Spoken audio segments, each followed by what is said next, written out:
Okay, so we all know Mr. Beast is a master of spectacle, but what happens when you strip all of that away, all the way back to its core? Just two total strangers, a tiny platform 100 feet up in the air, and $250,000, just hanging there for 30 days. It is genuinely one of the most fascinating social experiments on the internet, and today we're going to deconstruct exactly how it was engineered for maximum drama. And it all starts with this number right here. $250,000. Look, this isn't just a prize. It's the fuel for the entire experiment. It's the kind of money that makes people push themselves to their absolute limits. And it's the engine that's going to drive every single decision, every fight, and every moment of doubt that we're about to see. So seriously, put yourself up there for a second, on this little platform just swaying in the wind, nothing below you but air. For that kind of money, for a full 30 days, how far would you really go? That's the one question this whole challenge is designed to answer. And here's the pitch, straight from the man himself. It sounds pretty simple, right? Just a test of endurance. But as we're about to find out, survival is, well, it's really just the beginning of the game. The real challenge is so much more complicated. Yeah, see, this was never just a survival test. From the very start, it was a meticulously crafted social experiment. So let's break down the setup, because the real genius is hidden in the details, especially in this one huge twist that changes absolutely everything. And every good experiment starts with the casting. On one side, you've got Alison. She's a construction worker, super pragmatic, and she sees that money as a chance to build a real future. And on the other side, Angus, a TV personality from the UK who basically says money has never made him happy. I mean, it's the oldest trick in the reality TV playbook, right? Put two polar opposites in a pressure cooker and just wait for the fireworks. And this is it. This is the twist that turns a partnership into a psychological war. If one person quits, the other one doesn't just get their half, they get the entire prize. And just like that, they're not teammates anymore, they're opponents. Suddenly, every mistake your partner makes, every moment of weakness they have, is actually a huge financial opportunity for you. This is the core mechanic that drives this whole thing. So, with that little rule just hanging over their heads, you know it was only a matter of time before the pressure started to crack them. Let's take a look at the very first challenge, because it was pretty much designed to test and maybe even break their already fragile alliance. So it's day 5 and they get offered this huge upgrade, brand new weatherproof tents. Awesome, right? Well, the stakes are ridiculously high. They both have to hit a target. If even one of them fails, they don't just lose the tents, they actually get punished. They lose a quarter of their already teeny tiny living space. And here's how it plays out. Alison, bam, nails it on her first try. All the pressure is now on Angus, and he proceeds to miss all 3 of his shots. So in a flash, the dream of a nice tent is gone, and their world literally shrinks under their feet. The first major crack has shown up, and a narrative immediately starts to form. Angus is the weak link. Now, that first failure, it wasn't just a one-time thing. It was the beginning of a pattern, really a cascade of failures that just systematically wore one of them down until there was nowhere left to go but, off the platform. I mean, just look at this timeline. It perfectly shows his downward spiral.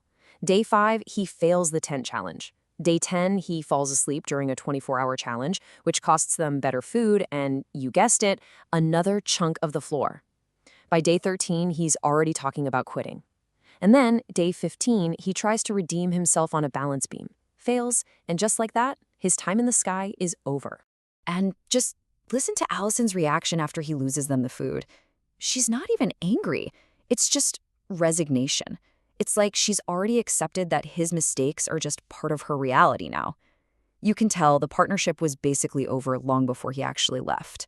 So with Angus gone, the entire nature of the challenge just completely transforms. That interpersonal conflict, it's gone. And it's replaced by a much quieter, and you could argue, a much harder battle. The fight against pure, crushing isolation. Alison really sums it up perfectly. The enemy is no longer someone else messing up. Now the enemy is just the silence. It's the boredom. The next 15 days are just stretching out in front of her like this one long, lonely trial. So to combat the boredom, the producers throw in a new daily challenge: shoot a balloon or lose a floor panel. It's really just a game of attrition. And the numbers show it all. Over 9 days, she misses 4 times. 4 more panels? Gone. Her world just keeps getting smaller, one little mistake at a time. All of this leads to the grand finale. And this is not just another challenge. This is the climax of the whole experiment, a final decision that was engineered to apply the absolute maximum amount of psychological pressure possible. So on the very last day, she's given this totally impossible choice. Option A, you can walk away right now, guaranteed with a life-changing amount of money. Or option B, you can risk it all on the exact same balance beam that defeated Angus for a chance to win $500,000 or walk away with 0. It's that classic gamble, right? Security versus glory. But she doesn't get to make this choice in a vacuum. Oh no. Look at how they orchestrated the pressure. They bring Angus back up, the very symbol of failure on that beam. They bring her family out on the ground below, just to pull at her heartstrings. And then you've got Mr. Beast himself, playing the tempter, going right for her ego. Every voice she hears is a calculated push or pull. And this quote from her just captures that internal conflict perfectly. It's her rational brain versus her ego. Her pragmatism, the thing that got her this far, is at war with that little voice in her head saying, hey, you can succeed where he failed. You can be the hero. After 30 days of wind, rain, a failed partner, and a shrinking floor, it all comes down to this one moment, one decision. So, what did she choose? Let's dig into the outcome and the final lesson this whole ordeal reveals about risk, reward, and the reality of human nature when it's put under that kind of intense pressure. Ultimately, her practical side won. She took the guaranteed money. But then, just for fun, she tried the beam anyway, and she fell. It was, without a shadow of a doubt, the 100% correct decision. A last-second escape from a catastrophic loss that would have been driven purely by ego. And in the end, Alison herself gives us the perfect takeaway.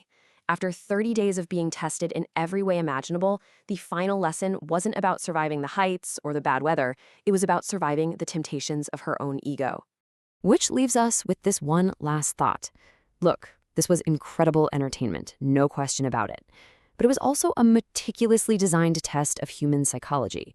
And it really makes you wonder, in this wild world of high-stakes viral content, where exactly does the game end and the experiment begin?